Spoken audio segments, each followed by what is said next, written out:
All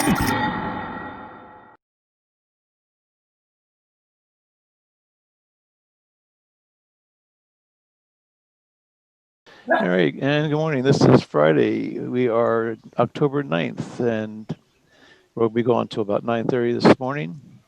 Good morning. Trading the foreign exchange on margin carries a high level of risk and may not be suitable for all investors.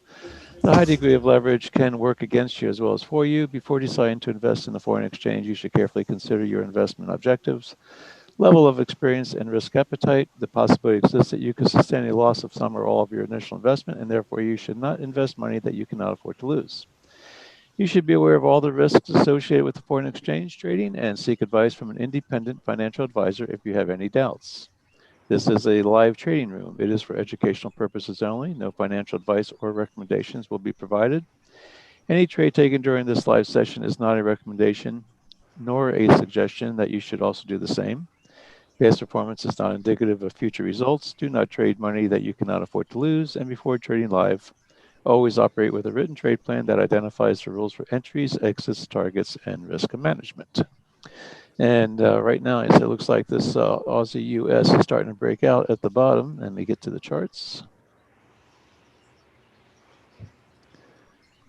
This is a Friday, and don't know what Friday is going to bring us, but this does have a trade setup for us.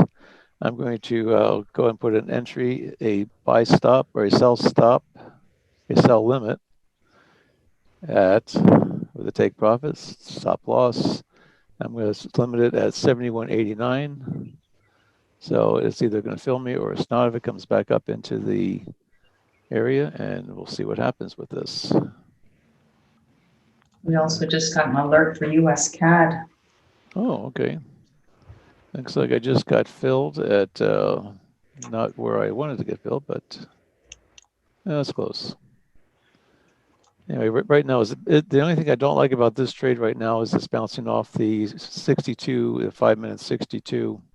We did get a nice red candle down into our 2-pip zone. Got the 2 pips, got the close, had a pullback to the wedge, and now we're looking to break down. This is the higher time frame. This purple line is pretty much started from way back here at the overnight low, and that was right at 2 o'clock, about almost 3 o'clock this morning.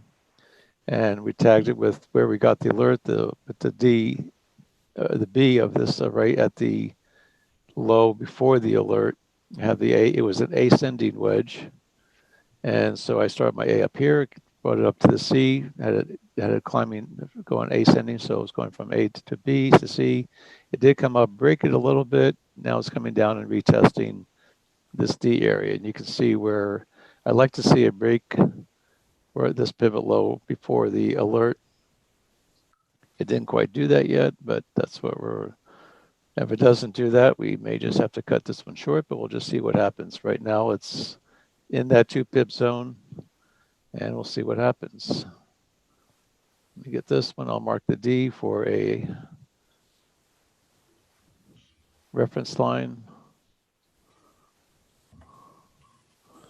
And we'll be looking at, if it does break through that, we're going to be looking for a fib line of somewhere right around.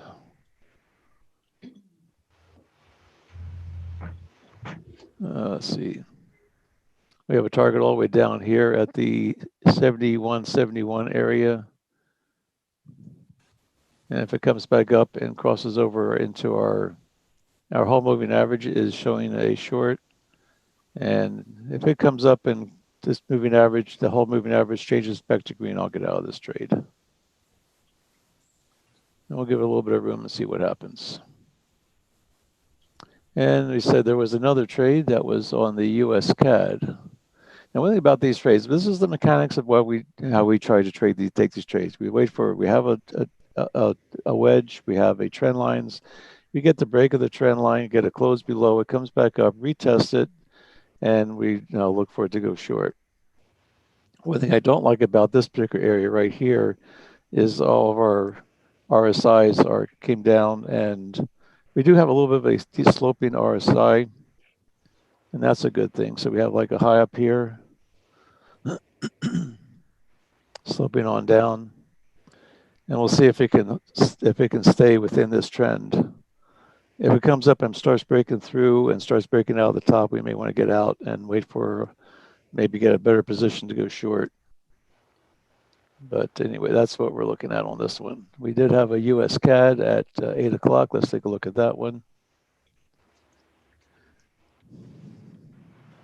And we have a US CAD is over here. Clean it up here, take the 15-minute off. Let's look at right now it's in it's descending, but it has an ascending wedge on it. So that means this is a little wedge. This is the area right down here that we're looking at. We had a nice strong move down. It came down the bottom. It's hooked back up. And right now this is the area that we're looking where it's ascending. So I'm going to start my A here. Actually, let me get my 8 o'clock mark, which is right here. They say it's ascending, so we're going to start with here going up, and we'll catch these two pivots on the bottom. So we'll start from this point, come down to the bottom, come up to the top where the alert was, come down to the. And one thing I'm finding out is that with this particular alert, it's hard to get. I want to try to get this triangle moving in the upward direction. Now, Al, just for clarity, because normally on an ascending, we start the A at the bottom. Does it really make a difference which way we start our wedge? You know what? It does. It really doesn't make the difference. And and you're right. I have this totally backwards this morning. Why is that? I don't know, but it's Friday. It must be it's a Friday. Yeah. Okay, there we go. Let's try it this way. Maybe that's where some of my problems come in earlier today. I was just totally backwards on that. Need more Java. Maybe so. Maybe so. So Martha, hop.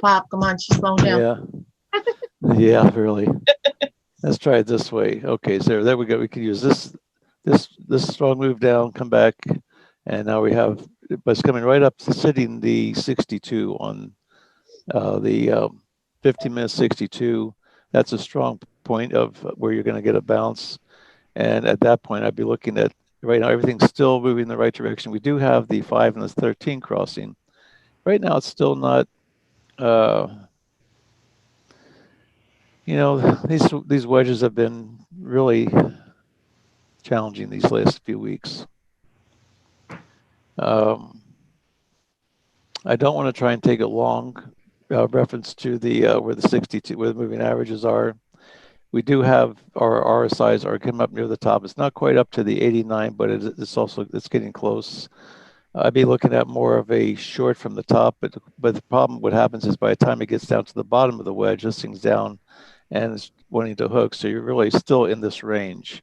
I want to get a clean break of the wedge of this triangle, and I'm looking at primarily to the downside, just because of when I look at the lower time frames,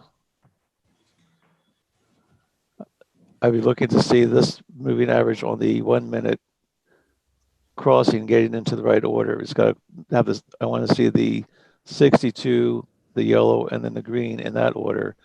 Right now, it's going in. It's basically, this is an upward move. Challenge the top of the wedge.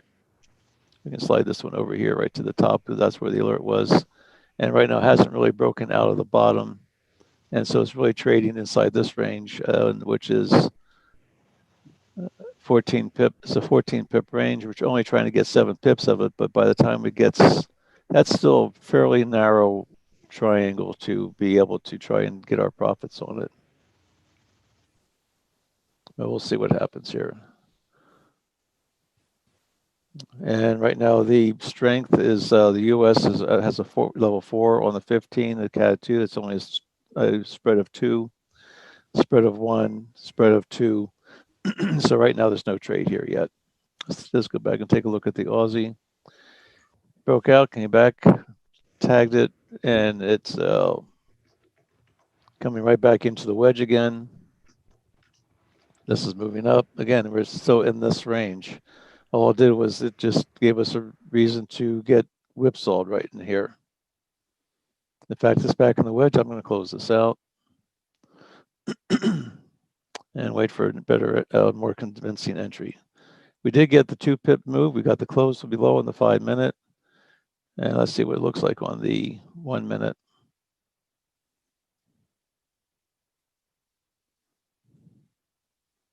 Now we had, this was basically the wedge, but this is the purple lines are the higher time frame. When we got the wedge alert, it actually broke down here, came back up, retested that, broke again. We can almost, if we want to, and we may have to just go ahead and extend this out a little bit since it's inside this other wedge area. I don't know. I don't usually do this, but right now I don't really know what else to do with it. I do think these higher time frame trend lines are more valuable or more valid than the one that we just had where we got the alert. So let me just take some of this stuff off and we'll just redraw this again and see if there's something we can learn with this. If we look at the moving averages, we have our green, yellow, orange. Here's our 30-minute 62. Here's our 15-minute 62. They're all still trending sideways, slightly up direction. Now, the biggest question we have is this going to be near the top of the move to reverse back down? But it still has a little ways to go from the top. So I still think it's probably going to be more apt to go to the short side, but it's consolidating in this area.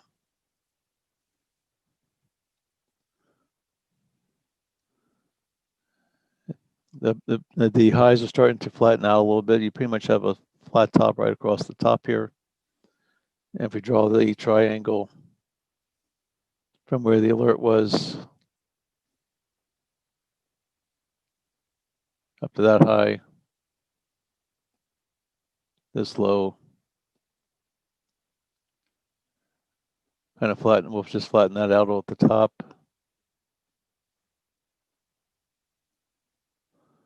And you see we did have a little bit of a breach of the top of the wedge, but you also have this stronger time frame, which is basically comes all the way back here to from yesterday's actually yesterday's pivot high pretty much. That was right in line with that. So right now it's consolidating, just don't really quite know where it's going to go. So stay out of the trade. Any questions so far?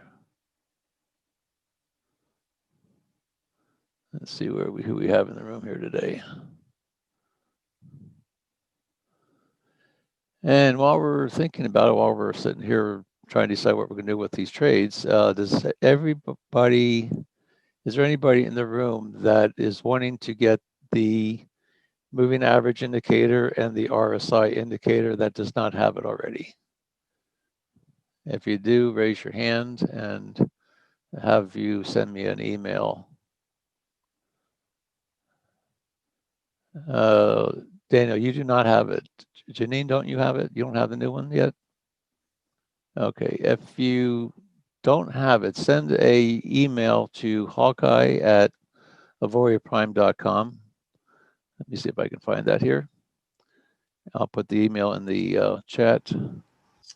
And you should be, and then what I need to do is have you give me your trading view login ID, which you can find that in the upper corner. You could look down, you come down and see where your login ID is, like this one, minus ACM 777.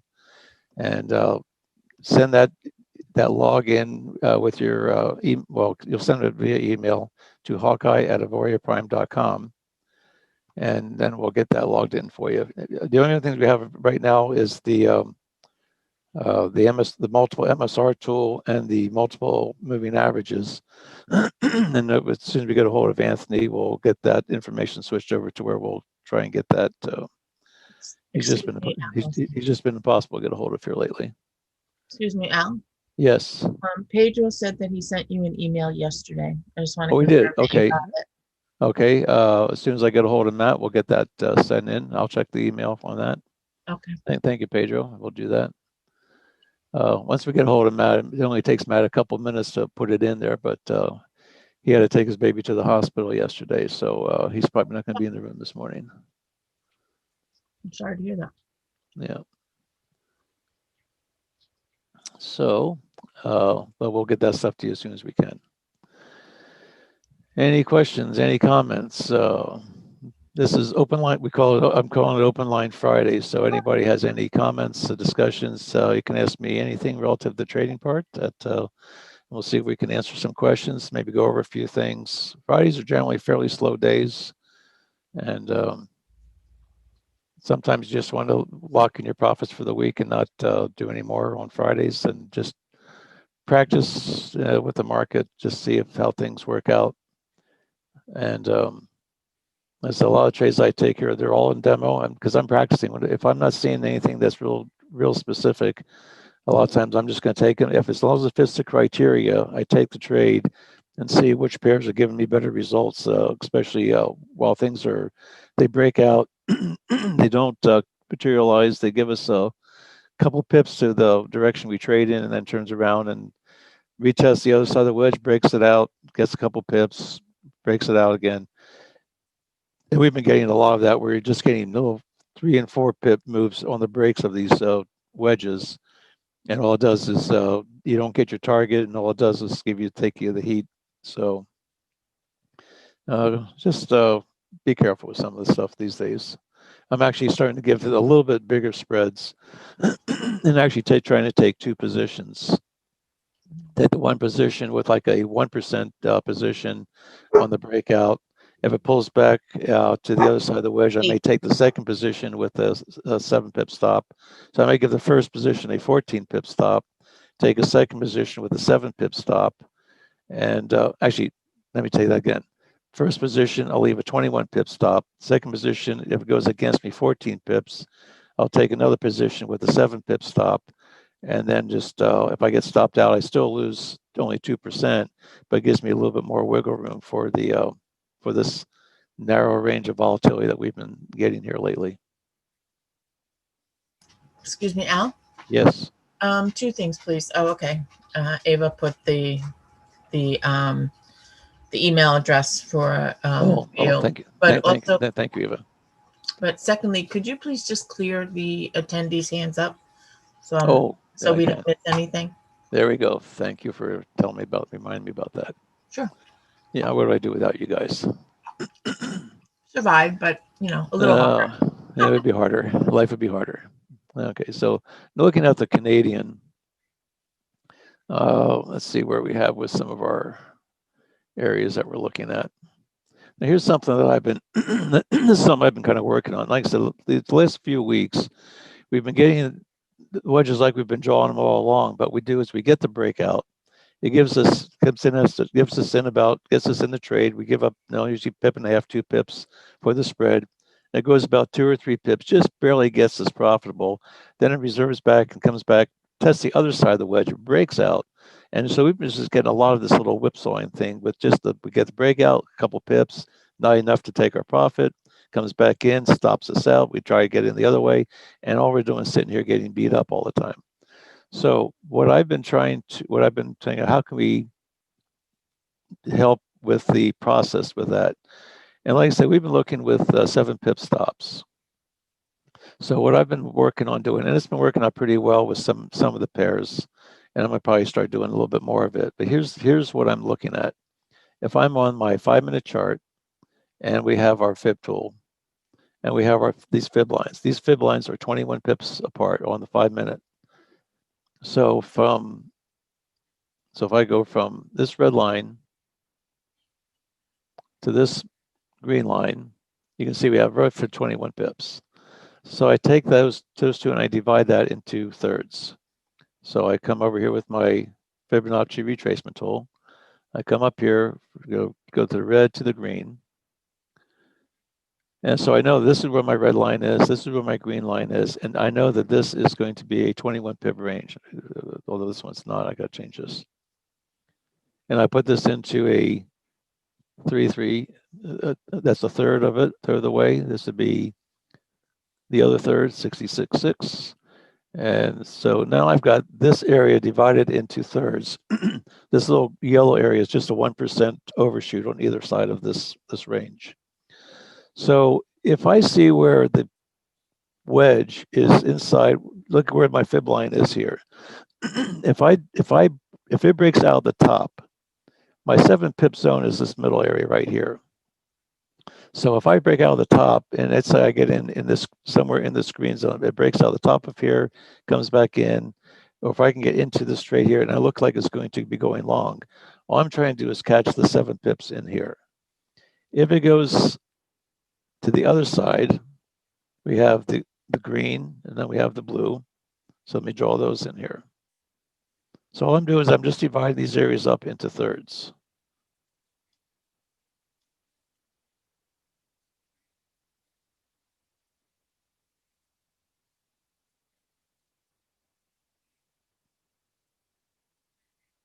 And that's the blue zone. This is the blue, this is the green.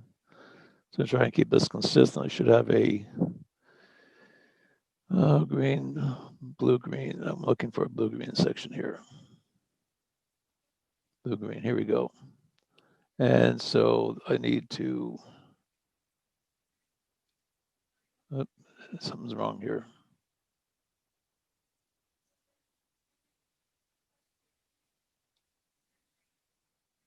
Bear with me, I thought I had this all figured out here.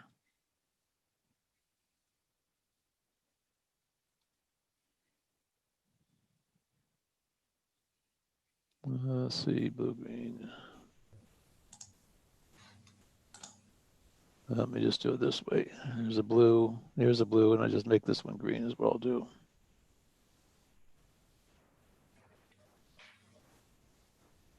Let's see if this works.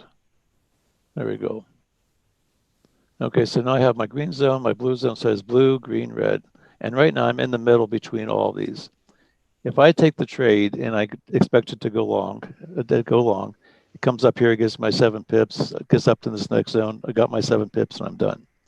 If I get in here to go long and it comes back into this area, when it breaks out, what I'll do is there's a 7 pip range here. If it goes 14 pips against me, I'll take another position to go long, because what's been happening is breaking out, going 3 or 4 pips would get me in the trade here, then come back up. So here's the mechanics of this. As this isn't dumb, I'm just doing this to show you my thought process and how I'm looking at trying to adjust for all these little whipsaws that we're getting. So if I have let's say I want to, right now I'm looking that we're getting a nice little pullback. Actually, let me change screens here. Change my chart. Let's see, it's 5 minutes.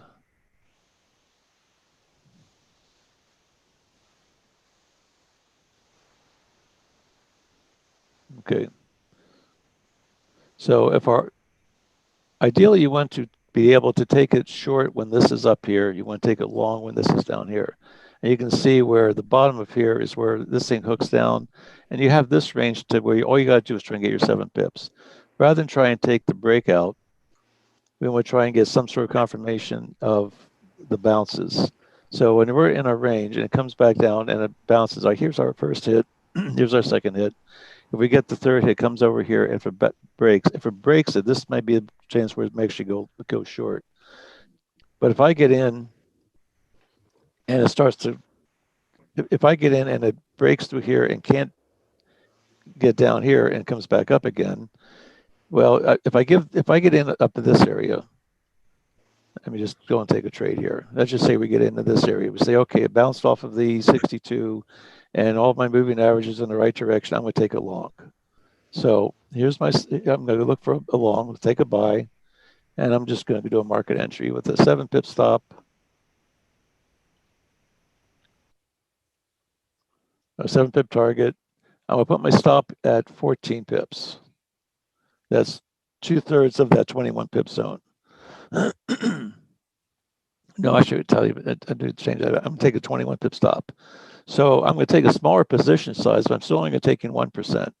So rather than taking 2% of my account, I'm going to take 1% of the account with a 21 pip stop, 7 pip target. And we're going to, it's bouncing off the 62. Okay, I'm just going to go do a buy. So here's my buy. Here's my target. Now, if I'm in here at this, right here at this fib line. If it comes up here 7 pips, to the top of this, there's my 7 pips. This is about 12 pips right there, 11 pips. But now my stop is all the way down below here. If it comes back into this zone and it stops me out, then I'm done. But now if it comes down and breaks here, if it breaks, rather than taking the stop out, I'm going to take another position down here. So I'm going to take another buy position. So I'm going to go with a buy limit. And I'm going to do the same thing, 1%. But rather than using a 21 pip stop, I'm going to use the same stop as this with a 7 pip stop. And you can see that my position size went exponentially. So basically what's happening is if it pulls back, this is a little bit like what Alexander and Einstein does, is if it goes against you in the trade, it takes a higher position. And then when it snaps back, by the time it gets back to you where your original position was, you've made all your profit. So what I'm going to do is I'm going to take a buy limit in the middle of this zone, this black zone. Actually, I'll take it right down here at the 3162 area. So at 3162,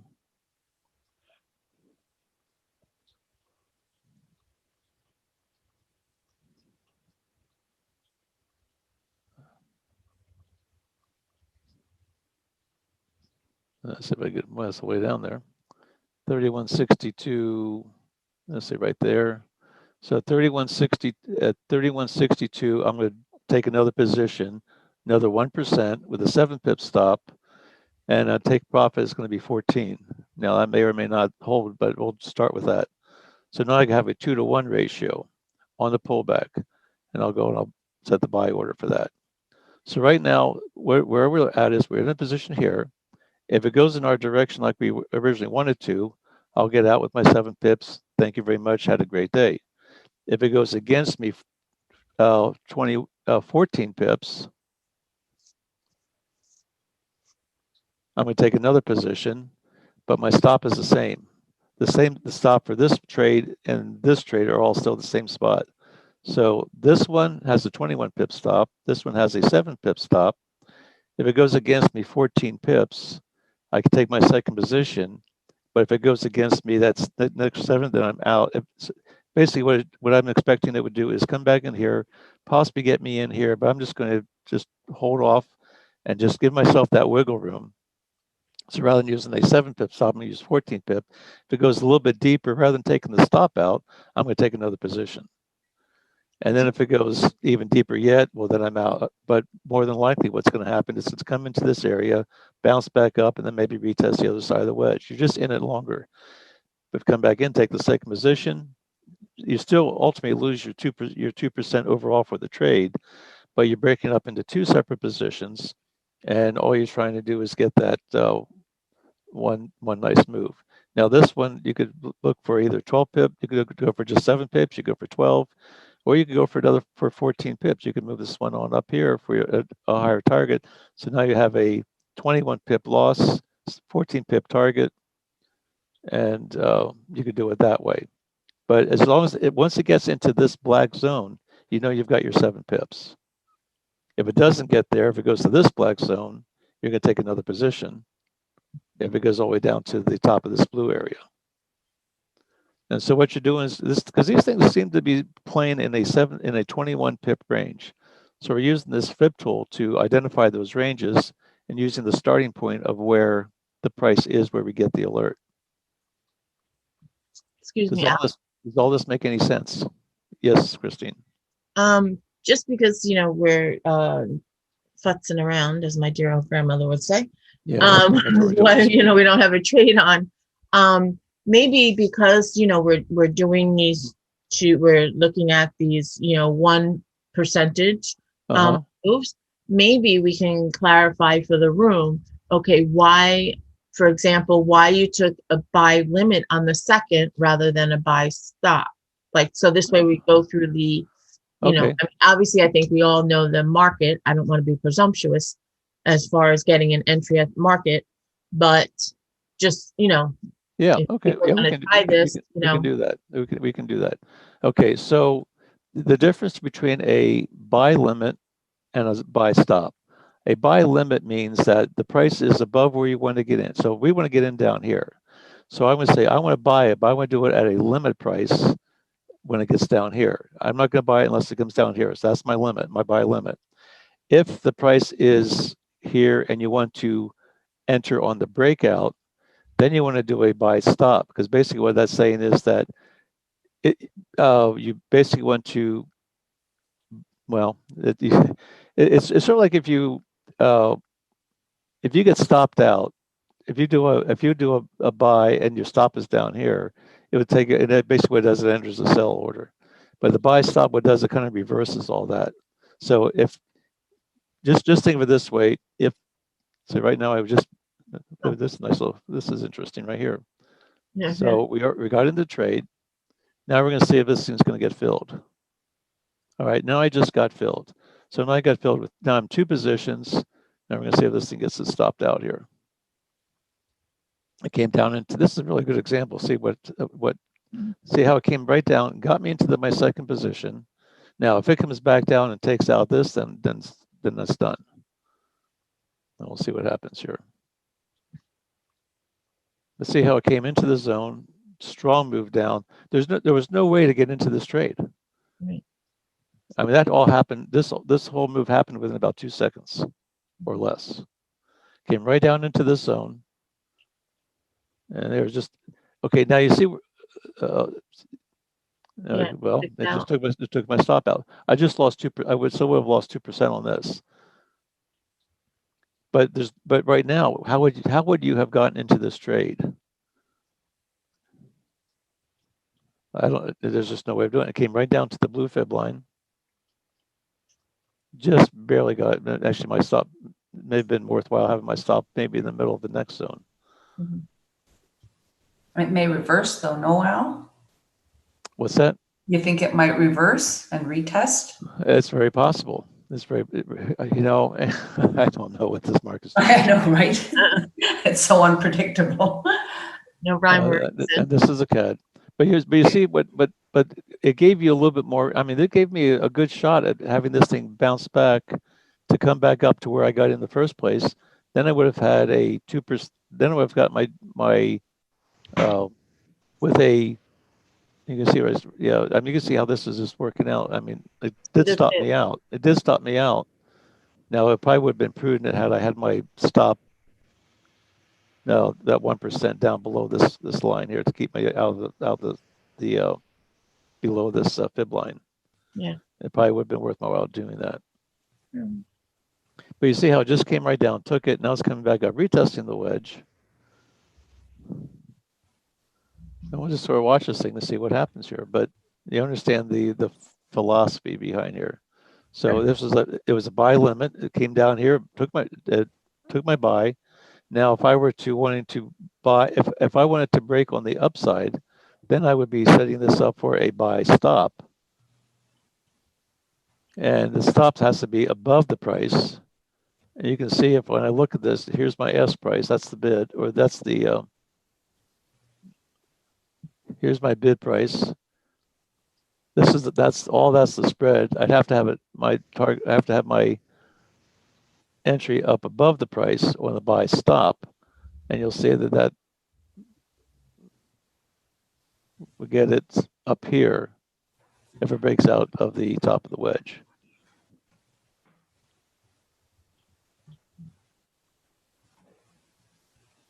And right now, with such a strong move down, we may be thinking about maybe this thing might be starting to break down here. Let me see with something else. Are we on the 1 minute? Unless you want to switch there yet. Let's see where we are on the 1 minute. Oh, yeah, Canadian 7-0 now.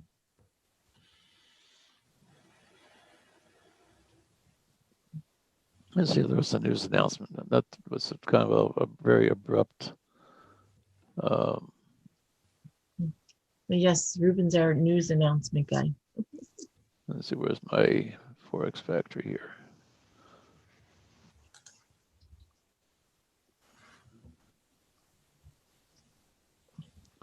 Friday, October 10th, 8:30. Is it Yeah. 8:30? Yep, 8:30. Okay, yeah, we never checked the news here. Canadian. Here we go.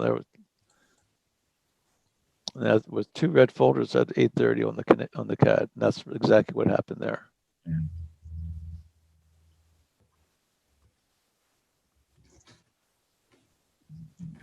So now we have a little drop.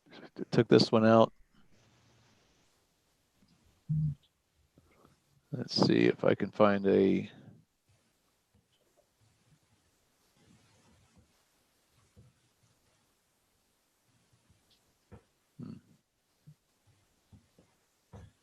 Let's get to the higher time frame and see if this thing's going to track it all. Broke the wedge, came back down. It really hasn't retested the wedge yet. Let's see if we have anything over here to take a look at and see if we can find an area that might give us a target.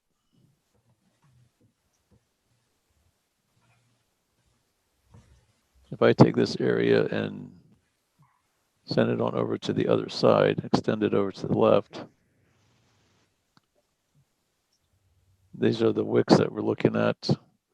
This thing could come, there's a lot, look at all these wicks over here. There's nothing, these are all buyers that came in to help drive the price up.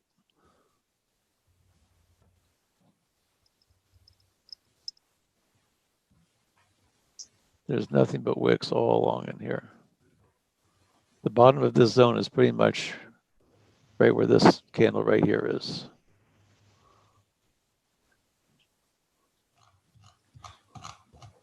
If I look at where all these wicks are, this is really our demand zone. Pedro said that the Aussie breaking to the top. Aussie is? Yes. Oh, good. Maybe they can do the same thing that we just got done here. Now let's take a look at the Aussie. Again, here's our trend line. Came back up, tagged the trend line, couldn't close, bounced right off of it. Now the question is there enough momentum? Our tool here says that the Aussie is stronger to the dollar on the 15-minute chart, but we also have our RSIs all the way up here at the top. Again, we want to see we want to see the RSI pull back, perhaps not go all the way into the 40-60s. If it just pulls back into this and then hooks up, that would be your break. But I'd like to see this thing pull back. And you look at this on a 1-minute chart. We have this thing's pulling back down on the 1 minute. So here's the pullback. If we look at all three time frames, this is why the multiple time frame is really kind of important, is that this one's still going up. This one hasn't hooked yet on the 15. We have a hook on the 5, but right now it hasn't come back down into the 40-60 range. The 1 minute came back down into the 40, which you'd expect that to do being on the 1 minute, and get a hook. This would be the area where we may want to be taking it and see if it breaks to the top. This one it might be a better option to try and on a breakout. Just by the way, these are still pointing up. This pointed up, hooked, came back. We don't have anything that's coming back here into the 50-60s, 40-60 zone. This one didn't come all the way back down to the 60, got a hook, and it's coming back. Now, if it breaks with the strength to the Aussie, this would be worth maybe taking for the breakout. So let's take a look at that. I'm going to draw my trend line. Move it 2 pips, and that's going to be at 97. I'm going to take it up to 99 right there. This would be my entry to buy.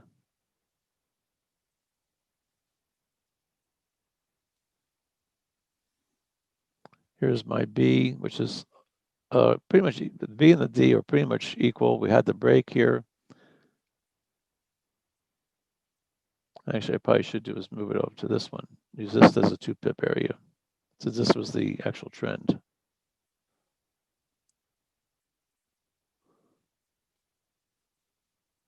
Pull back to the, no, close, came back, retested the trend line, We're going to take a buy market order.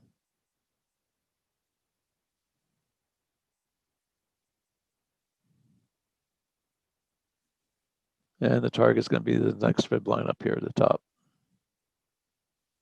Put our stop in. I'm going to use a 7 pip target.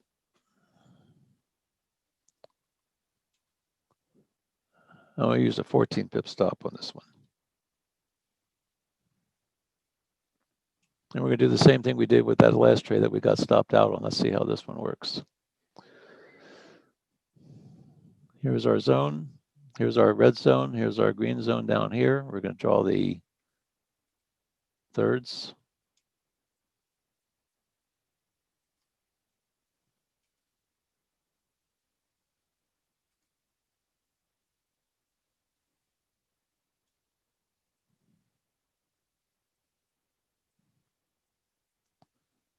Let's see, I should have a red-green someplace here. I think what happens is I get different platforms and it doesn't transfer over to the other platform. Red-green, let's see if this works. There we go. And we're going to make these in thirds. Change this to 33. Change this to 666. There's our third. We got fill pretty much right in the middle of this thing. And my 7 pip target, my 14 pip target should be, I think I said 7 pip target. 7 pip target is right in the middle of this zone. You can see that. And my stop is going to be down below, giving it room actually below the wedge.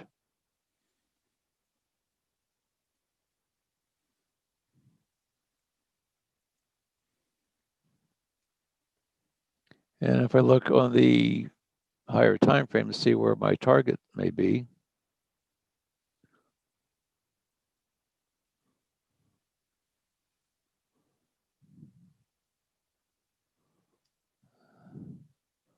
let's see, let me go to extend it over here, and let's see what this area here runs into. So I'm going to go to my, let's go to 1 hour. Lots of wicks right up in here. You can see all these wicks right in here. So this is not a bad target area to have for my 7 pip target.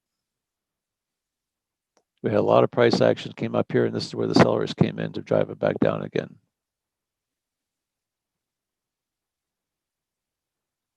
So I think that's a good zone for the target, the 7 pips.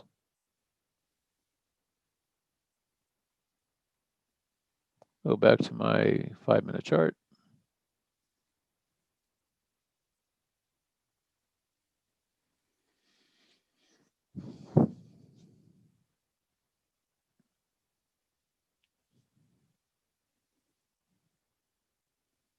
We had a nice clean break above the BD line. We had a nice break. It came back. It stopped right at the upper trend line, pulled back, but then it gave us another push up. Wasn't a great fill. Ideally, you would have liked to have been filled back in here into the green zone, but the pips, the stop pull, the spread, we had 1.3 spread, 7201, 7200, and yeah, it wasn't a great fill on this one. This is where if you wanted to have a buy stop, it was down, the price was down here. You put a buy stop in for the break. And you had this blue candle, closes, it pulls back. As it pulls back towards the wedge, you put a buy stop in. And that way it says when it comes back up through that, it's going to get you into the trade at that price.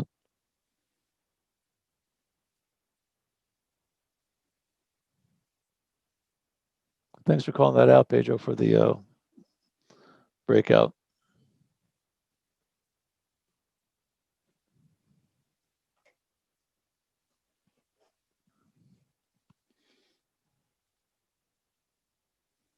Let's see, this is Aussie US dollar. Let me see how the harmonic is on this one.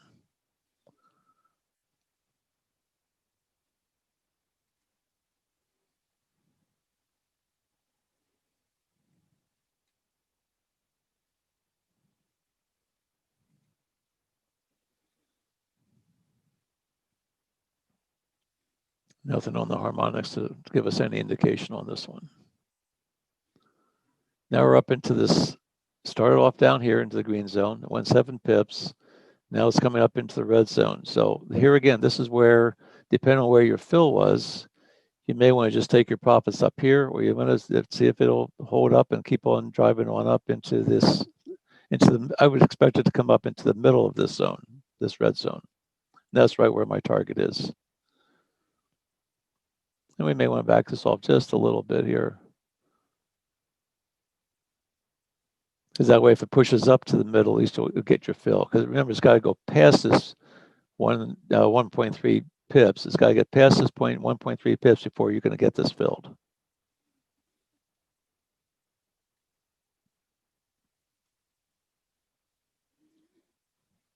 Actually, you lose 2 pips on the inside, and you lose 2 pips when you try to take your profit. The price has to go through it. Because you can even see, like, even when I got on the other one, when I got stopped out, the wick never even came to touch my my stop, but the spread got me out, took me out. And that's why you need to leave that little bit of extra room for the spread.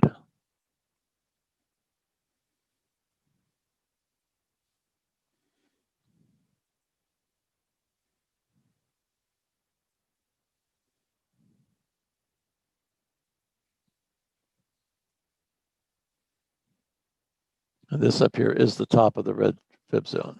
This is just the 7 pips before the actual price.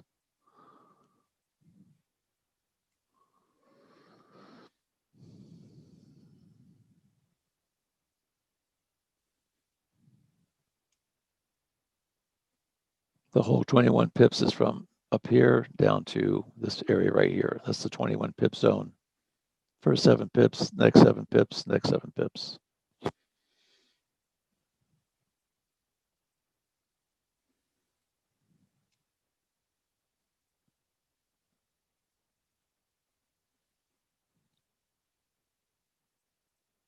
And this is where it helps to find some of these target areas or entry areas.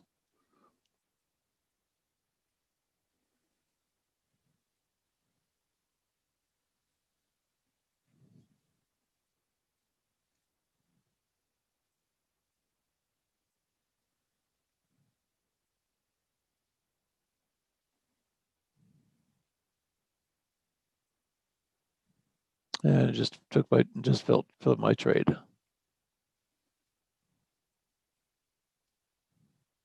Seven pips. Now it's right up in the middle of this red zone.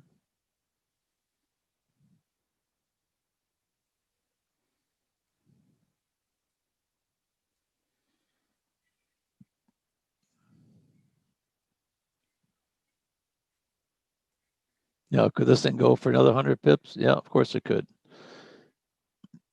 But you got your 7 pips. Now we did get stopped out earlier, so we're still pretty much down for the day, but we just recovered some of our losses right here.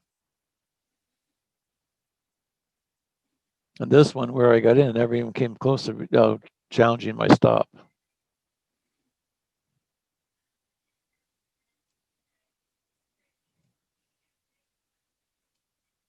Let's take a look at the 15-minute chart.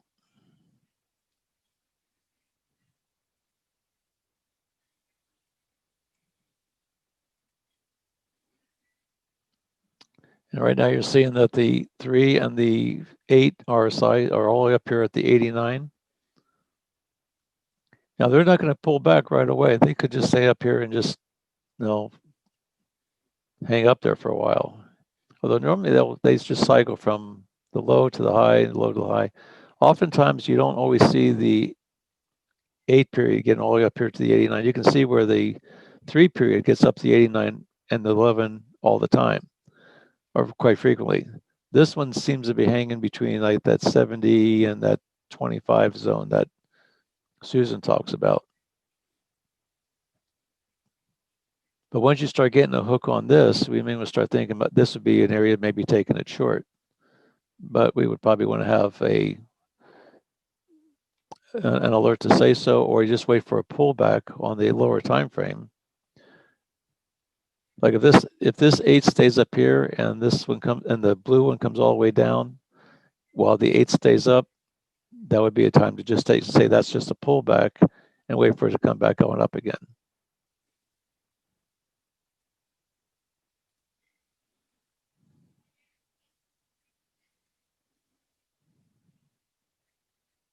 Any questions, comments?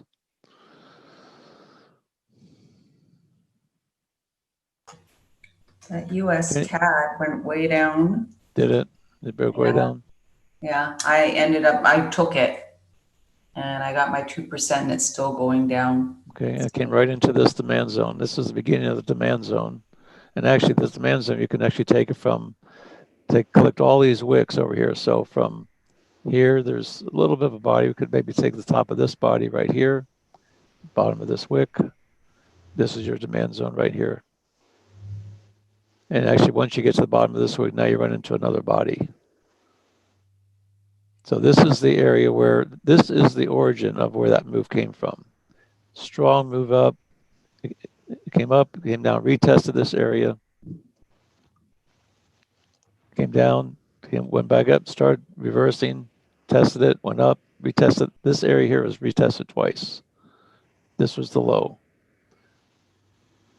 This could be another demand zone down here. So we take this, I would look at this area right in here as being another area to get another, if it breaks this, I'd be looking at this area right here as another target zone for a reversal. And it could very well do that.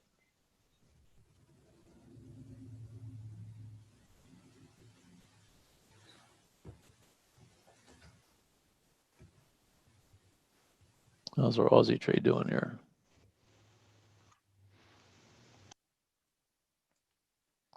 So it came right on up to the red line, a little bit of the overshoot that just wicked up into that overshoot area. And it gave us a red bar over here. It's giving us a red bar on the 5 minute. These are starting to hook. If I could see this one come down, come back up, and nice little pullback, retrace, come up, retest that area. If it can't make that new high, then it might be another take. You could take it, possibly take it short with a very, very small stop. But right now, the momentum is still pretty strong. I wouldn't want to be taking a short with this momentum. Don't try and pick a top. Don't try and pick a bottom. Wait for the top to be confirmed.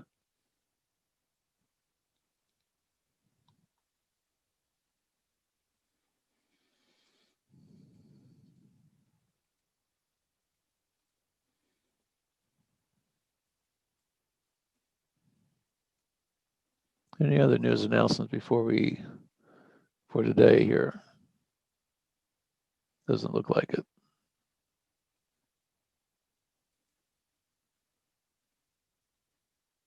That was a big one. Yeah, we missed that one this morning. I wouldn't have probably even taken that trade if I had known that was there.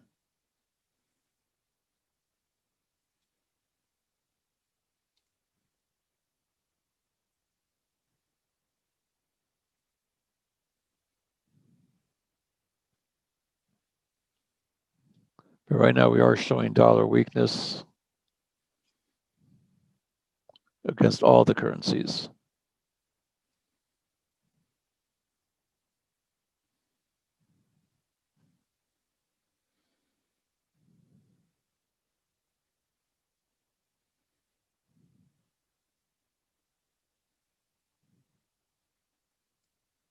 Any questions? 7 minutes before the 9 o'clock hour. Probably get some movement just before then. Seems like 8:30 to 9 o'clock is where we get some of our biggest moves of the day lately. It used to be early in the morning, like between 5 and 6, or between 5 and 7 o'clock in the morning. I was getting pretty much getting in and getting my trades for the day, but they seem to be holding off now to about 8:30, 9 o'clock. I have a question. Yes, go ahead. When you were just a moment ago, when you were going through your settings and you marked pin. Up here? That's Up a here? trade you Yeah. That's not a trade. That's my browser. That's a Google Chrome thing. Oh, okay.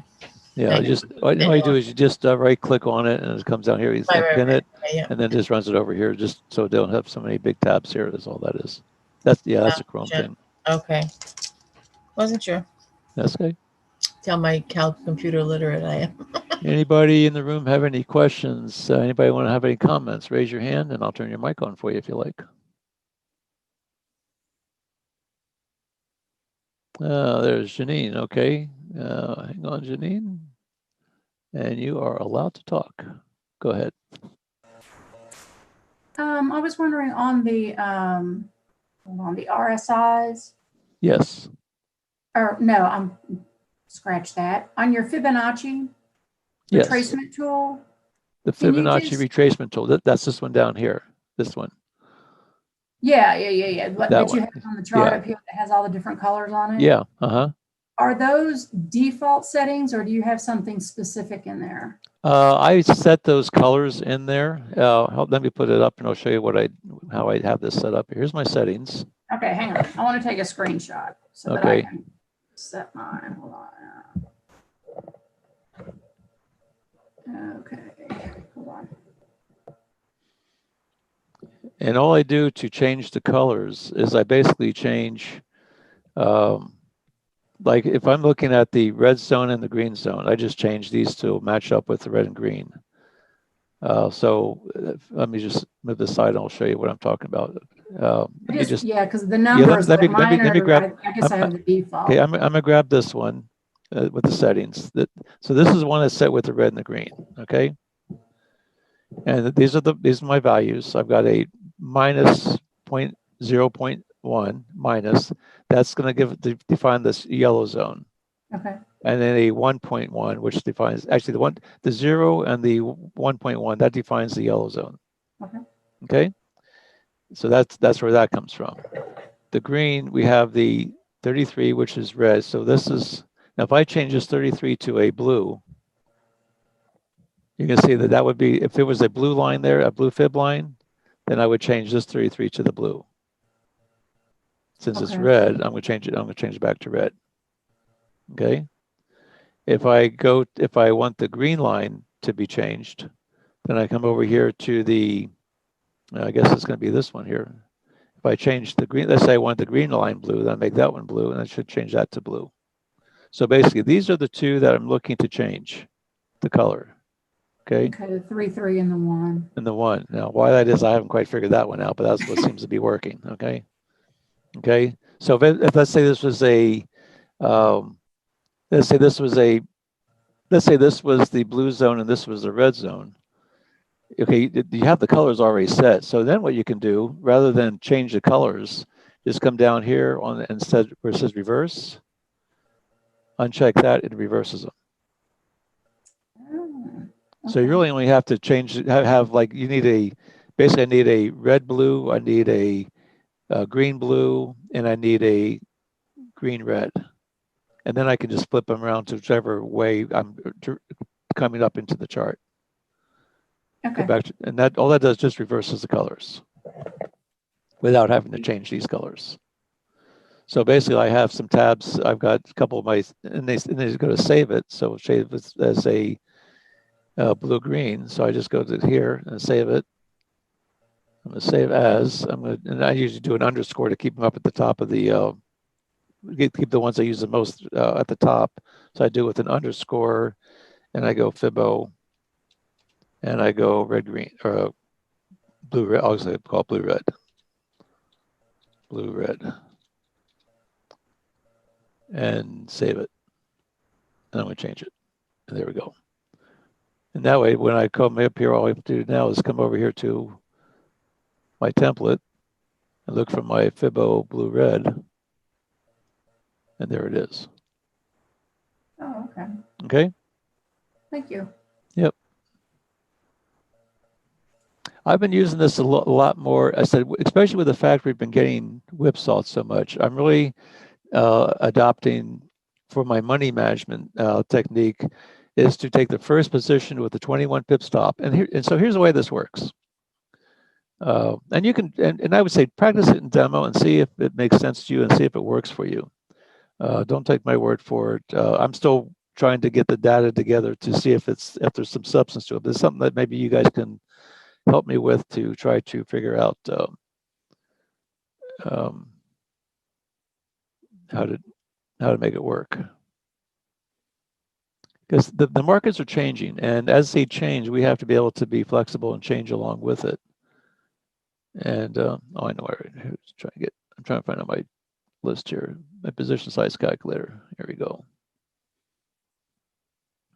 So here we are. So we're looking at, and let's show you how this works. So let's say you have a $500 account, and you want to use the US CAD, which is $7.09. So I'm going to come over here to $7.09.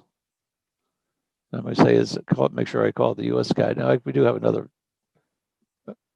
If you have the Excel 360, we have a version that this will change for you. This one, just the old version of Excel. Okay, so here we are. We're at US CAD, and we want to risk.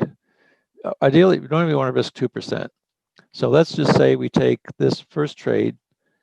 You could do one of two things. You say, I'm just going to risk 1%, which is $5. I'm going to use my first trade. I'm going to take a 21 pip stop, which is my profit limited. So my first position now, I would take my first position with a 21 pip stop on this pair. Your position size would be a 0.03. The next position, so it comes back 14 pips against you, not 21, because that's your stop. It comes back 14 pips against you, and now you're going to say, I'm going to take another 1% with a 7 pip stop. This is your second position. And now look at your lot size. Your lot size goes up to a 0.10. So now I have one position at a 0.03. It went against me 14 pips. So 0.03 at 14 pips. So, and then the next one I'm going to take at 14 pips, I'm going to take another position. So now my total position size is a 0.13 total position size with the same stop of 7 pips. So if I get stopped out, I'm still only losing 1% here, 1% on the other one. I still only be losing 2%, and I still only lose $10. But what you're doing is rather than getting stopped out 7 pips and say, oh crap, it went 7 pips and turned around and got me back in for another 7 pips, and then it came back. So if it keeps on bouncing around the 7 pip zone, all you're doing is you're just giving it the wiggle room to not get you stopped out. And if it goes, and a lot of times it'll drop way down, get you in, just like it. I mean, almost say that first bounce on that CAD, it came right down, got me in the trade, just took the stop out, and then started bouncing back again. Well, when it starts bouncing back again, if you're in that second position, by the time it gets back to where the first position where you first got in, or even halfway there, you're back to break even. All I have to do is retrace halfway, and you're already back to break even. So I'm going to be using this a little bit more as time goes on here for my entries. I'm just taking 1% twice, 21 pip for the first stop, 14 pip retrace. If it goes against me 14 pips, I take my second position with a higher lot size, and then it's still only 1%, so I'm still only risking a total of 2%. I'm just giving it different lot sizes for that, and so then my total position here in this case would be 1.3. That would be my average lot size with a 7 pip stop. Okay, any questions with that? Does it make sense? How we have another alert? Sorry. Oh, we got another. Okay. Oh, Aussie US. Here we go. It's on the same. Yeah, it's an same one. Aussie US. Okay, let's take a look at it. Well, here we are, right here. Okay, so we have an Aussie alert. 9 o'clock ascending. Basically the same scenario. Still ascending. And this is at 9 o'clock. Really, nothing's going to change on this one. So let's see. Let's just take this out. Yeah. And let's see. Right now we are looking at.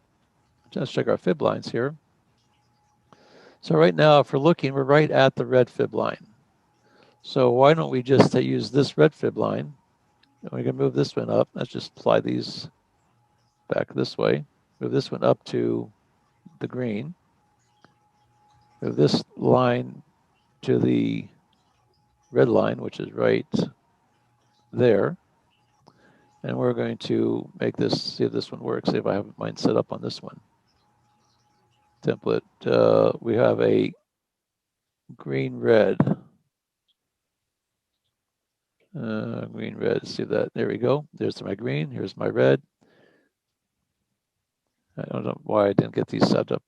I went through this all yesterday on the other, I either didn't save it or something.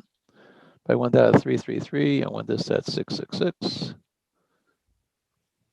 There's my third, my middle third, my top third. This is a 21 pip zone. And right now, if it, so let me take all this stuff off and see if we can redraw this thing. That was if we never got the first alert. It did break this trend line. So this trend line is still valid. Well, as where it broke.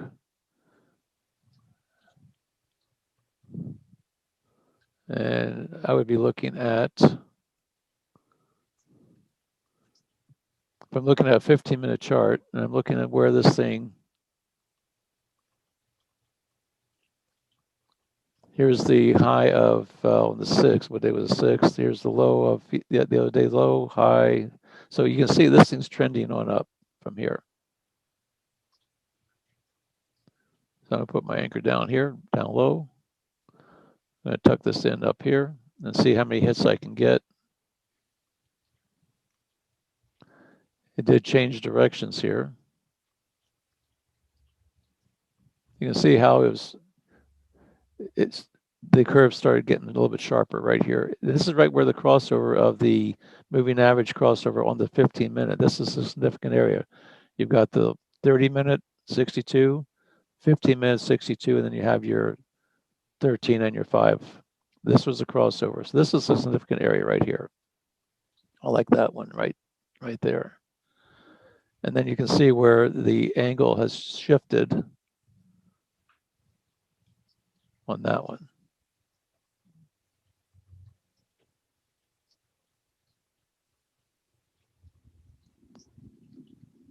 Move this out of the way. Spread this out some. So here's my bottom trend line. Not coming anywhere near that. Here's the top trend line. Now this is the one that we drew earlier and it got broken.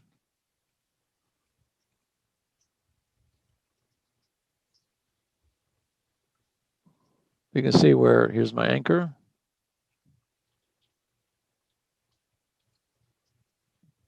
Here's a hit. Here's my third hit. And now here's where this thing got broken. So if this thing gets broken, I'm looking over here, see what's my target area. But it looks like it's going to be pretty much right about where it is right now. These are the highs. And there's a little bit of an area right in here. So let's try that.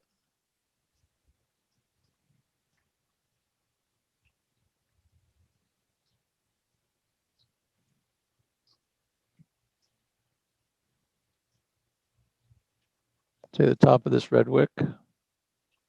Spread it out so I can see what I'm doing.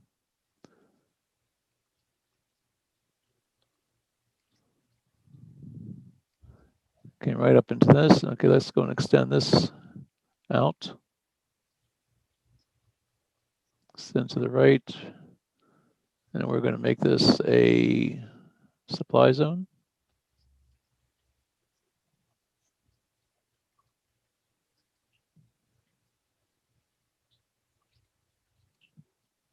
You didn't hit OK on your settings. That's why I didn't extend. Is that what happened? Yes. Settings. Yeah. Extend right, extend left. Hit OK, there we go. That's it. Come on over here to now this one's already been broken. This area's already been broken. Here's our wedge. We need to come back over here and see if we can find the next higher level, since that's already been broken. So let's extend these. Extend that left, and we'll come over and we'll see if we can find out where the highest bounce was on this area. This is the zone that we're in right now. Looks like it's going to come up into this area right in here based on these zones. Nice move down, came back, tested, went kind of sideways. So this area right up in here, right in the middle of this black zone is where the area where we're looking for a reversal. It reversed up here once, came up in the black area, reversed again, came up. It gave us a little whipsaw, and then it just started. And here's where, see how it followed this 30 minute, came right up to that 30 minute. So this black zone right here is going to be the critical area for us on this trade. And I didn't lock it. Oh, crap. Let's get over here to the end of our chart.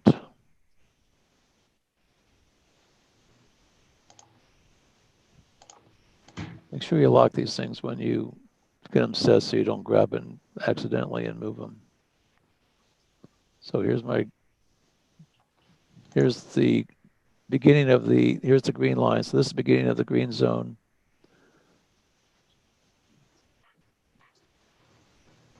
Let me just draw this again.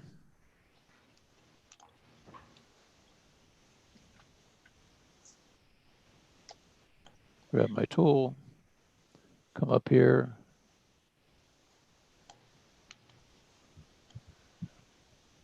Here's my red line right at the bottom right here. Here's my green line right to there. Here's the middle zone, and this is the zone we're looking at for it to, if it comes up into that area, we'll be looking for a reversal. Al, Yes. I think you may have put your bottom like red line, not on the fib line, but on the supply line. That's possible. Here's my red fib line right here. Okay. And right there we go. So Okay. Right. Yeah. yep. And right now we're and it was interesting. You can see, like I said earlier, these things will come right about in the middle, and then it may turn around. It goes in the middle of this zone, and then I'll be looking also for our zone down below here, which is where this whole move pretty much started. Look at our green and blue.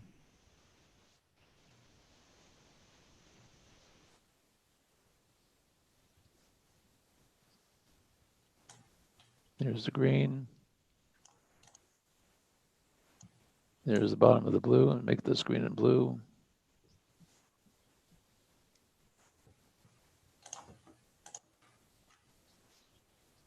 I'm going to lock it.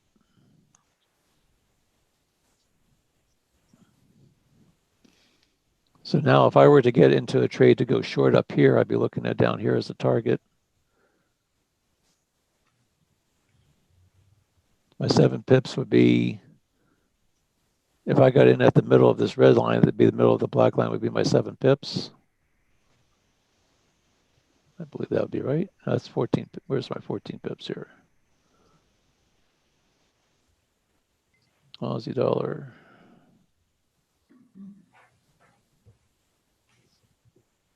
Something's not quite right here. Ah, I know what it is. Here's our blue. We have a red blue. Here's what it is. I went too far. Is that what you were saying earlier, Christine? Yeah. The colors. Oh. That's okay. I didn't want to. You were doing something. I didn't want to interrupt again. Red, blue, red, blue, red, blue. My blue line, my red line. Here's my 7 pip areas. It's coming right up to the top. If I got in right here, my 7 pips would be the bottom of this zone right here. This would be probably 12. Hey, Al, I have a question. Yes.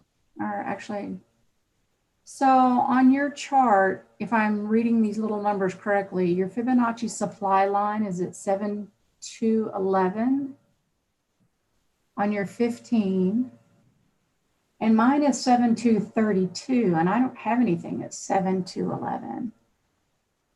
7 to 11 is your supply right there. yeah, this is 72 And I don't 11. know why You mine don't is have that. showing 72.32 and nothing at Do you 72.11. have this set for 5 minute? Oh no, because I'm on the 15-minute chart. Yeah, set it for 5 minutes. Just yeah, but yeah. Generally, I mean, you're absolutely correct that generally what I do is I have the 15 on the 15. Um, I'm finding out I like the 5 minutes better on almost all cases because that way I can get my 7 pip zones. Oh, okay. Okay. And that's why, That yeah, that's why you put that on the 5 minute, then you'll be you should be right. okay. Thank Yeah, you. because the 5 minute colors, the 5 minutes are going to give you 21 pips on the Aussie. I mean everything but the yen. The yen pair doesn't work that way. It's about half of the with the yen because of just the value of a yen to a dollar. But on most of the other pairs, you'll find out these are going to be 21 pips in between the blue and the red, 21 pips, the red to the green, 21 pips, green to the blue, another 21 pips. What I'm doing is I'm just breaking down these 21 pip zones into 7 pip regions. And so I know that this way, if it goes up, if I get into this this red area here and it goes up, all I got to do is get to the other side of this zone and I know I've got my 7 pips. Or if I go to the opposite side, I know I'm going to be, if I get in up here and I go to the opposite side, this is probably going to be 14 pips, I think. Let me see if that's right. Yeah, and that's 14 pips to the other side.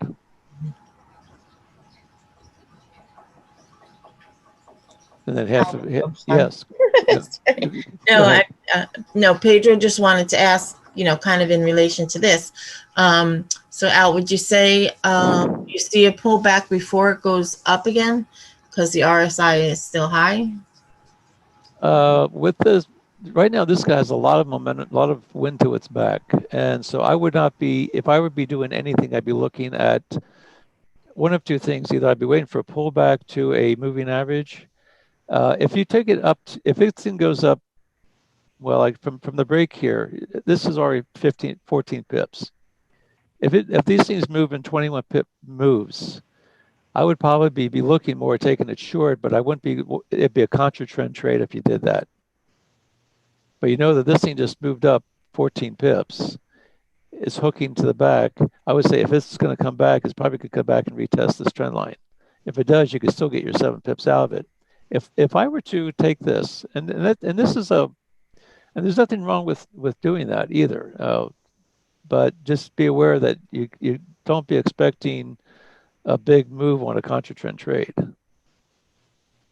So if let's say you take it short here, I can have a 7 pip target off the bounce. Let me just do that here. Again, this is all in demo. I'm just showing this for demonstration purposes only. 7 pip, going to take a 14 pip. Okay, we're going to do a 21 pip stop because we're going to 21 pip stop, one position, 1%, 7 pips. And I'm doing market order. So okay, I got in pretty much right. My fill was pretty much in the middle of that red zone. My 7 pips is going to be way above the trend line. So I could catch my 7 pips and get out on a pullback. This is up high. All I need is 7 pips. And if it comes back up, my stop is on the other side of this area. And so if I can get my 7 pip target here, and what I may do is I may try and, if I get my target, I may go and try and take it long on the bounce. And then my target's going to be up here.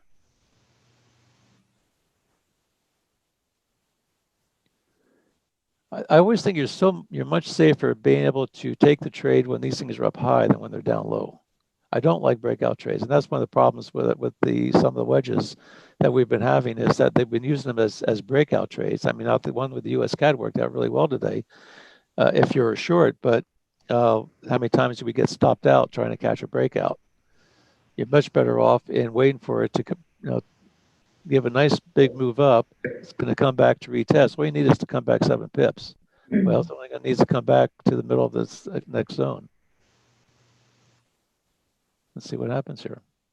And if it goes against us, that means we could be taking another sell position up here. This is a blue area. The blue areas are basically, with these Fibonacci tools, the blue to the blue are basically support and resistance areas. And so this would be, the fact it's above it, that's going to be a major resistance area. And then the blue area at the bottom is going to be a major support, which is going to be all the way down here.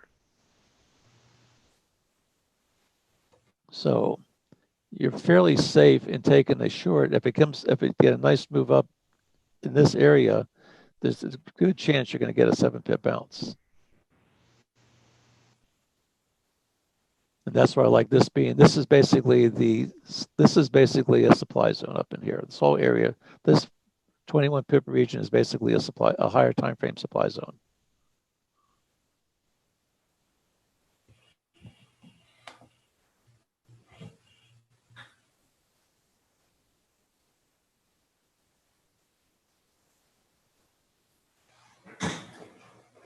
So you could take a sell limit up in this area.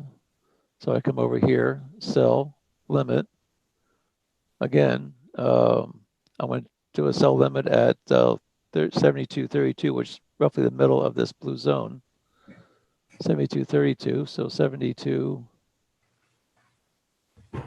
0.7232, and we're going to do a 7-pip stop, or I'm going to do a 14-pip target. I'm going to do, that would put me right back to where I got into the first position that went against me. I'm going to do a 7-pip stop, and I'm going to do a 1%. And you see that right now, this move, I have a 214,000 unit position. This one almost gives me 3 times the position because it's 3 times less to stop. So if it comes up here and gets this and gets me in, it's only going to have to go about this far before I'm back to break even again. So sell, limit. Here's my zone. Here's where I would want to get filled in here. And I'm going to go for 14 pips, which will take me right about to where I first got in. And then my stop is going to be the same stop where my first one was at. So.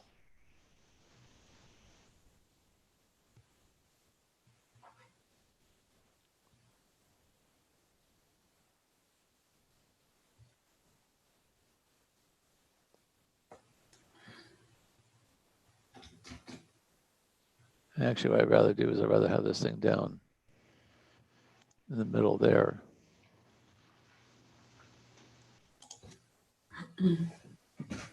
Seven, 14. There we go. That's better. That way it gets into the middle of this zone if it goes against me. Ideally, it's going to come down here and get my 7-pip target and be done. Worst case scenario is it comes up, gets me up here and stops me out like it did earlier. Best case scenario is it comes back up, gets me in with a higher position size, comes back down to where I first got in, and I close out both positions with a 2% profit.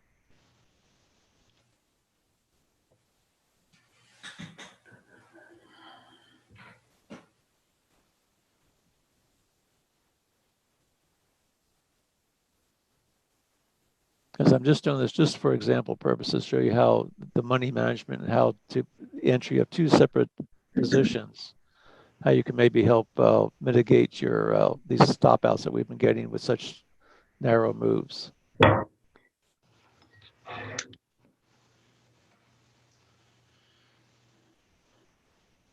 I said this is a little bit almost like what Alexander and Einstein does. It gives you in a position, it goes against you. You take a larger lot size when it goes against you, so 21 pips. And we use 21 pips for a reason on that, because these things seem to be moving in 21 pip zones. And that way, when you get that second position, when it snaps back to where your first position is, all you have to do is get partway back and you can close out the whole trade with a profit. Rather than taking the stop out, you're just taking half the lot size of the first one, and you're pretty much taking double the lot size on the next one. Al? Yes. Pedro says, I see this as a risky trade, though. It's risky to the fact that it's contra trend. Yes. I would not. I'm not advocating to do it. I'm more advocating trying to show you the method of the entries. I mean, I do think that this thing could very well come down and be to get a 7 with a 15-minute with the RSIs all the way up here at the top, but to get a 7-pip move, I don't think is out of order, especially if it comes back down and retest where the breakout was. All we need to do is get a third of this move, and we'll be out and we'll be profitable.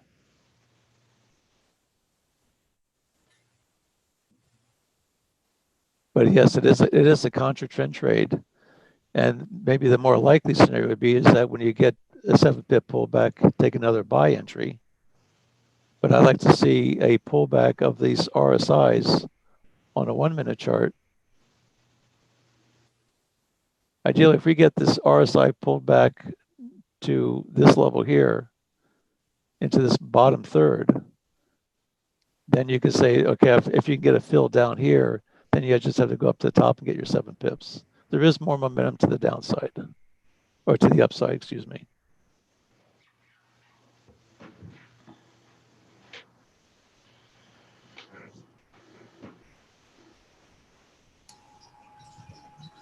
And then Pedro continued to say, yes, all learning purpose. I am only trading demo anyway. Yeah, this is strictly, I have not taken a live Forex trade here in probably all week. I haven't taken anything live this week. But I have been trying to, I have mixed feelings. I want to show you the mechanics of the breakouts, the entries, the targets. Although the markets haven't been giving us the volatility in more cases than not lately to be able to get those 5 or 7 pips. I'm still taking the trades to be able to show you the mechanics of it, but I'm also trying to figure out how we can actually start taking these trades with a money management area that will help to keep things profitable without getting the stop outs. And so, as I said, as the markets change, we have to learn to adjust it, but we don't want to throw the baby out with the bathwater. We don't want to give up the whole concept of what we're doing. We just want to manage it a little bit differently.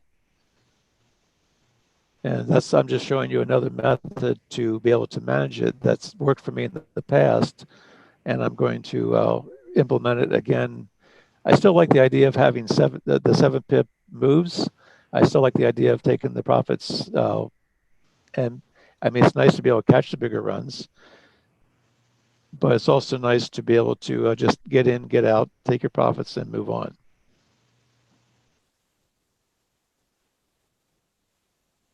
I said, in my mind, I took such a small position down here that if it comes up here, I'm still only, basically my profit limiter on this. Now, the thing is with this smaller 1% trade, I'm only going to get, if 7 pips, I'll still be a winning trade, but I'm not going to get the same punch out of the trade as if it went 21 pips.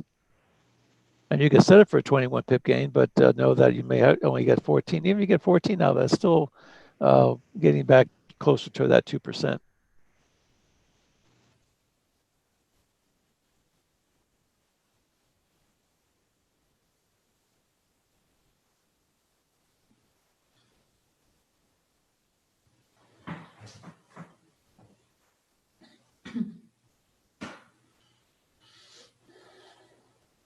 And if you look and see what the measurement is, let's say from, like we said, this is 7 pips, this is another 7 pips. If you go from the bottom of the one zone to the top, that's 7. If you go halfway to the next one, that's another 3.5. That's basically your 12 pip move. And a lot of times it goes from this zone halfway up to the next one, comes back and retests. You'll see a lot of turnaround points in the middle of these 7 pip regions, which gives you, that's your 12 pips. And that's why a lot of times you can use, rather than 7 pip move, you may want to take this first trade. You may say, well, I'm going to go for 12 pips, depending on where you get in.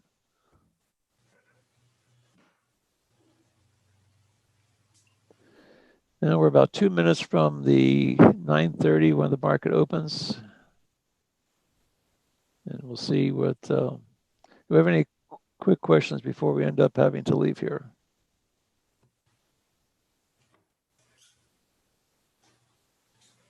And here's another thing that you may want to consider too, for those of you who have the RCS tool.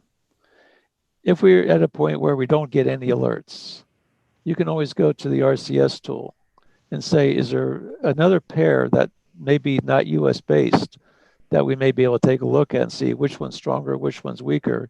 Like if I look at all 4 of these time frames, I've got my 4-hour, I've got my 15-minute time frame, I've got my, see, this is a 15, this should be a 30, I think. I should make this one's 15, make this one a 5, or whatever 4 time frames you want to use, and see, okay, if you can see the Aussie strong on all 4 of these time frames, you may want to say, well, maybe if I do a trade with the maybe the New Zealand and the Euro, and you can come over here and take a look and see what a New Zealand Euro trade may look like. New Zealand, I have a New Zealand Euro on here.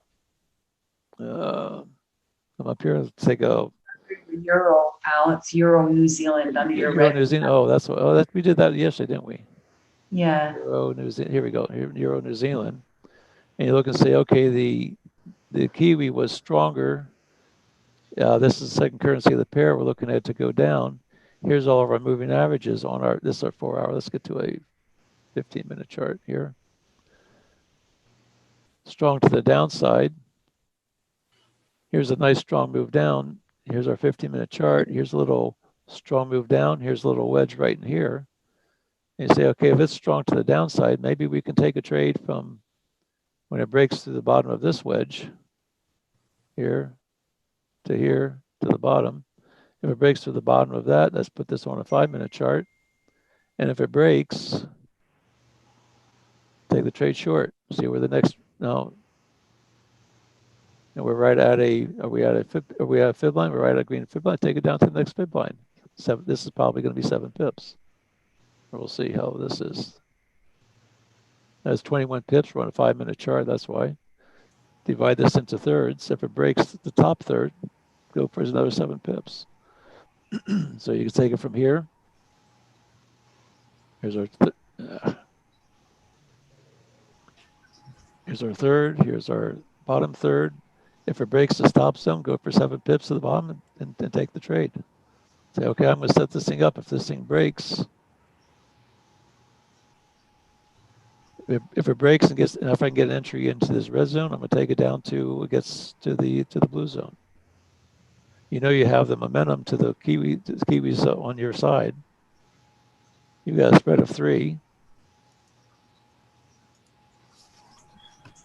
You can now, a lot of times, that's what Brian does a lot before he goes to school. When he doesn't have any alerts, he takes a look at that. He waits for a break, goes for 7 pips. He just gets in, takes a 7 pips, 14 pip stop, and walks away from it.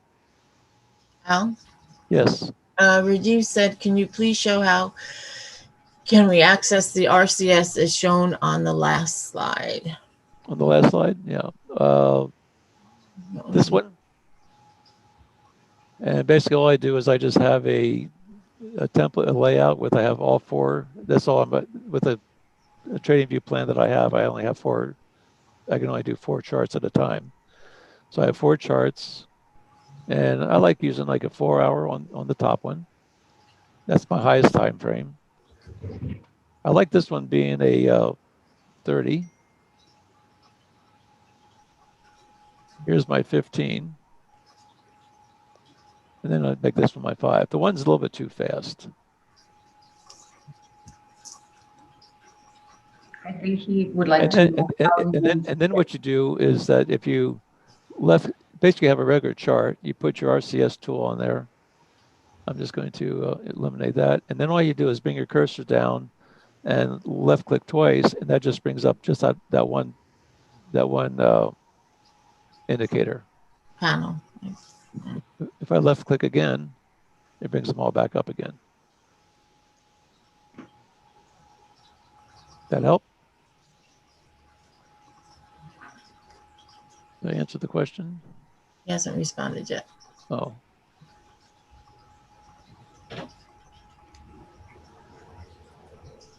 So just come down here to the where the indicator is and just left click twice, click. That brings them all up. And I've got on the 4 hour, Okay, the he said 30 minute. not yet. I think what he's trying to get at is that you just clicked one button and all four of these popped up all at one time. How does he get it to that point?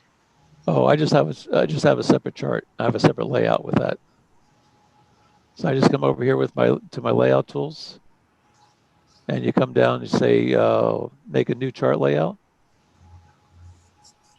And it says I can't do it because I already used up all the ones I have.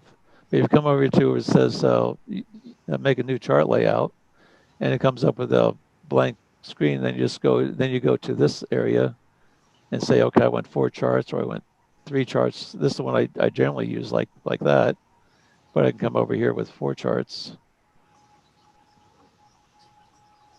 And at that point, Rajiv, you can use any pair, and then you Yeah. just expand on the RCS window, so it's always filling the whole pane. Yeah, it doesn't really matter what currency pair you have, because but all you're doing is looking to see what all 8 currencies that we're looking at and where they stand on what time frame with each other.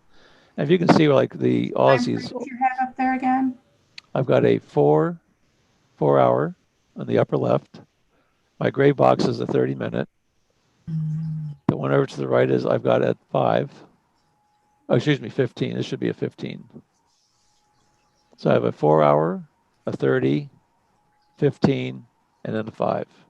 Okay. I don't do this on the 1 minute so much because that just moves too fast to take a. And then I'm just looking to see which pairs are the strongest. And I can see like, well, the CAD's fairly strong on all 3, but I like the Aussie and the New Zealand. That's on all 4 time frames. So you can be pretty well sure if they're strong on all 4 time frames, you should be able to get in, find a little drop, a little wedge, and then trade in the direction of the strongest pair would be the Aussie compared to, say, like the Euro. Rajiv, in order to get all the currencies on your RCS, you go to settings. And there's a tab there that says symbol only or here we auto. go. Yeah, here we go. Here's the, and on the RCS one, make sure you have it on 14. I think the default is 200, but set it on 14 for the length. And then you come over here to display mode and it goes symbols or auto. Auto would be All of them. you want this on auto, and that will give you all 8 of them down here. If you go to symbols only, it's only going to be the symbols of the chart that you're on. And then the styles just make them, these are the colors that I use. Okay, he says got it. Got it? Okay, good. All right. Got it good. All right. Any other questions before we go? Wrap this thing up today. So we had one good trade. We had one bad trade. Like I said, I missed the U.S. CAD news. We should have. I meant to look at that before we got started. Then we got started. And I never got to look at it. I'm going to start reminding me to check the news every day before we get started. But like I said, don't be in a hurry to be trading live. Make sure you get the methodology down. If things aren't working, like I said, the markets change, and if you find out that things aren't working like you expect them to, just see what can you do that you can still maintain the same method of entry and mitigate your losses by either taking smaller positions with large positions with less stops, or smaller positions with bigger stops, and just go with that and just see if that you can at least stay on the profitable side of the curve. Having said that, thank everybody for your participation. Thanks for coming in, and we'll see you again on Monday. Thank you. Have a great weekend, all. Good weekend, everybody.